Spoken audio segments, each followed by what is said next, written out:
member shebe jafie enu ada no man court bata Supreme Court ene wo mo ko agina ye ebu aye ese wo ra bankins for soma na Bagbin na matre na chese chameni wo member shebe jafie na anu na temu a wo de ba ye ese wo manfo bi ko member shebe jafie a wo de party bi di na ekoye ebirum so ko kwantem kro na so MPP nu ne aduari na ba ye kwakotwe ase wo no yo ho lokodo adanda ho ase ho across the carpet ko ba na sa won stand what des ne chese wo mu seat no ye declare the vacant na chese ene wo no wayu ho adi afrim ra shebe dwa wa ne sa eno na enura ene enipa nso a wo ya temuafo a no on ti asem kese so a wo man court ba temu led by Mama Justice Araba Esabatokunu woni ya waka ene won mu ebu asem no wo bu ane nipa num a chese speaker de na wo ye he wo jurisdiction sha wo no dibra no ni tumi no enuru wa so be declare obi seat vacant ye Supreme Court no ye betumi a kire enti mo mo nsamra ana nipa mu mienu so no chese the speaker ye ne kwan so ano no kwaba asa no majority carries the vote to enti atemuafo num ne de no akwa gina enti ene ya we nimu kwan se ene ye se de no ru Alexander Fanyo Marke won ne dom de tu jase enu anim ya wo mo kwa kobo speaker mane na wasa from member shebe jafie no asa ba betena se no ene na dom kuma no bi e kire se he NPP dom kese ene Afanyo no ya no Jesus sebe wo mu num nyansa che wo bia wa Ghana ha na so won be kire so wo mu so nimde enti no wo so tim na shebe jafie ho ene se speaker bon hu musuo na adechie ya wo be yese wo mu nsa mesen kwa asetena wo mu dom kuma ne de wo mu nkọ kopem se e beto aba December oboso be de to so ade awie ansana se won be ko member shebe jafie wa won mo akọ asemi Madina member shebe jani Ora Francis Xavier Sosu woni ora Neil Antevanda Ponom ene chese dom kuma no manfo bi aka ho abomu ene wo munyina akọ benkro mu chese bibie fa no mra shebe dwa ho mprepre de won be boycott. Clearly the position taken by the NPP shows that they are not ready to do the business of the people, and I don't see our side. In fact, I will oppose my side trying to go into any consensus with NPP with respect to these matters on the chamber. You know what? Do you know what? I will even prescribe that all the 136 members of parliament on the NDC side will boycott parliament. Why? Because then they will also not have a decision to a decision number to go and take any decision. Because you know what? Because you see what is happening is pure politics. Look, we will not sit down for anybody to make us look stupid because what? There's an interpretation by the Supreme Court. No, look, we are too wise to be deceived. This MPP antics will not work. I said that, you know what, they have gone to win a case in Parliament. Is that in Supreme Court? Is that also? They should come to Parliament and come and show how the winning in the Supreme Court plays out in Parliament on the floor. They should come to the floor. That is where the show is going to be, on the floor of Parliament. They should come to Parliament. But our standing orders and the Constitution tells us what constitutes majority and minority. It is not for the MPP or the Supreme Court to define for us who are the majority or minority in Ghana's parliament. We have our own procedures of determining who is a majority or who is a minority. When they were declared majority by Speaker Bagbin, we did go to the Supreme Court to seek that declaration. So the truth of the matter is that we don't have any interest in the suit. We don't care whatever decision has been given by the Supreme Court. That's between them. That's between the Supreme Court and the Speaker and Afanyo Marke, who went to the court. Eti atemo biara no da koso Supreme Court no ye don kuma ne de ye na mfa ye ho haya petampi wo so boye gina ba bi gina se ye be kwakọ pie mo memra se be fi opa na ye je atum se don kuma no ya toto wa man no dwubadi awodo so de ye je se ato aba e de awie na asemu ehu e na private legal practitioner ora Martin Pegu akasa no wo che se memma ora banking source man na Bagbin asem no won fa ne tra se o Supreme Court akanto de adwuma won challenge asem no bi o so wo de ko bia ma atentre ne ya adwuma no won ko na tentre ne nya adwuma na tentre ne ya adwuma na chese eye kamam kabi e na edin konimu no etc. He's shown that he's not happy. He says there's a collusion between the judiciary and the executive. That's the speaker's words, right? Yeah, so this decision will reinforce the speaker's views that he doesn't agree, and so you're going to expect some pushback from the speaker. Yeah, and it's good for our democracy. You see, the speaker needs to push back because when he does, it will force us to think.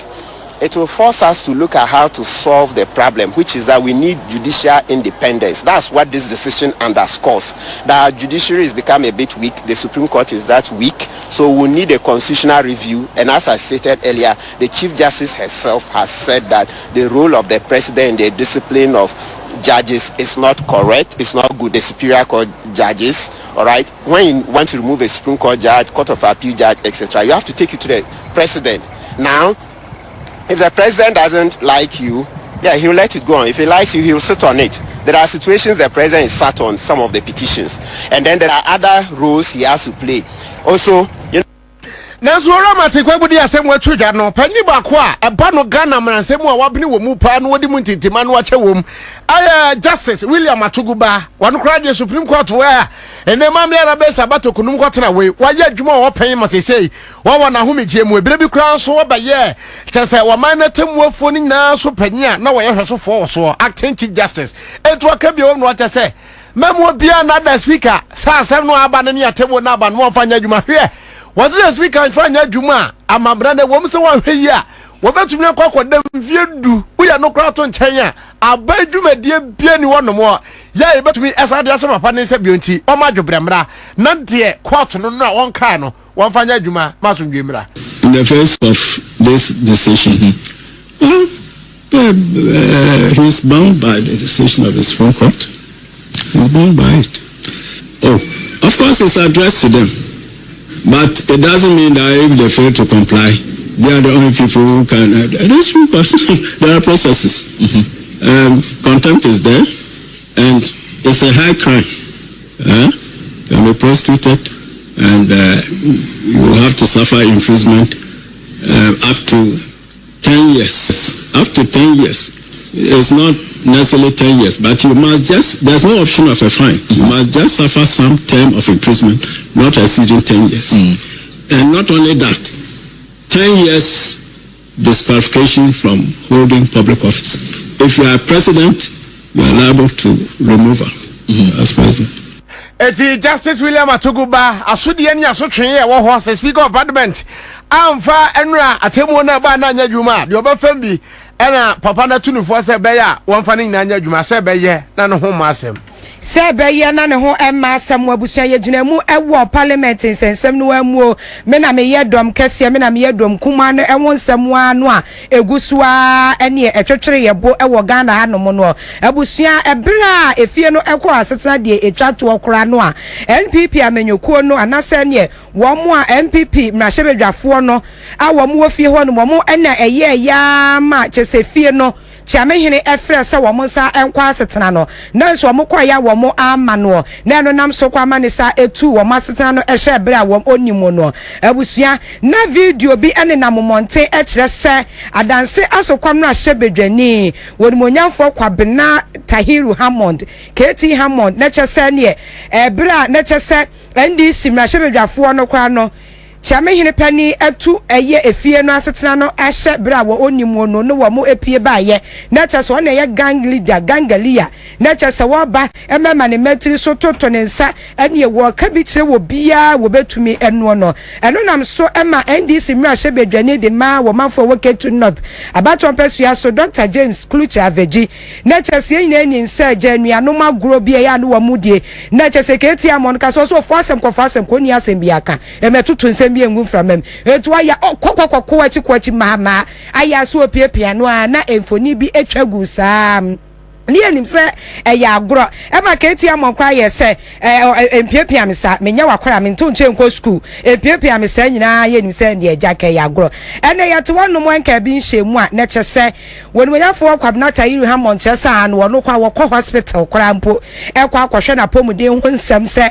wonu nyafo James Kluche Aveji piepia no na je nya susuaso bi e wono so ana na nke no kwa se ka hadwe wade nsam na kwa akopie mu e wa aseni bia wadi ka kwa report no ewo police station akwaje ho police medical form en wode ekọ aso PTS CIA wo mo so ehwemu ama na chese ensam no ba bia KT Hammond PAP ensam no ekọ no ye age bro papa na yentie wo de ensam a KT Hammond no waka afa ho sentia wo se wode ye James Kluche Aveji ekojina mra anim no. We are human beings in that parliament. We are human beings. We exhibit human instincts. We are not animals, and we don't exhibit animal animalistic instance. I do not understand why on a matter where my colleagues, are discussing, and I wasn't actually talking to the particular Alfeji man. I was talking to my nephew, Atu Forsen, the minority leader. I was saying to him, Atu, it is your responsibility to make sure in the circumstances of this case, the Speaker of the House abides by the ruling of the Supreme Court. So talk to him. Show leadership. That's the person I was talking to. This man came out of nowhere and started pushing me. You guys have all seen the pictures, the videos. Pushing. I kept shouting, you can't push me like that. What is your business? Why are you doing that? He pushed me about 5 times. What did you think he was doing? So I have a complaint. Yes, I've signed a complaint. This is no colleague. We are not animals in there. Yeah? Abusia eti ensem no ebie enna woti yese Kwabena Tahiru Hammond wo tire mu se wedi nka akwakọ bo police fo amane no mo so amane krata se won ko hwe na pomuden hu nsemu se se piepia ne nyansanso bi woni so a na esemi so nti ye kwan ma no so taw ne ye ne obi a wabene wa amanyo semmu esemi bai wonya ye mu kwan bia so da Dr. Jonathan Asante wo kira wo krono akoya so na chesa political analyst no wo kira de wo gwasu apon no emu meru anwume woti ye nka ye mu adwo ye mu kwa baka kasi esuni Doc bachoti yanka ebusia ya bomodin ase yensa ebeka Dr. Jonathan Asante Watchre wono eye political analyst na cheseba no amanyosemu mpensimu a wabene ewo mu pa na yebusa ne se aso eye anamoya KT Hammond watueye na dwenche wo ho ne se na afa kwa no de ne betumi afiri mu aba se eye onmunyamfo Kluche Aveji eye so ye mra hye bedwani ni nti no asem no entumi nkwanani mu ana na empepeso be ne beduro sanse wo immunity bi so ye mra hye bedwani ni nti mra bi bɔ ne ho ban ana mira ultimate ka ye mu akwa abe ye mu adwo akra kase asuni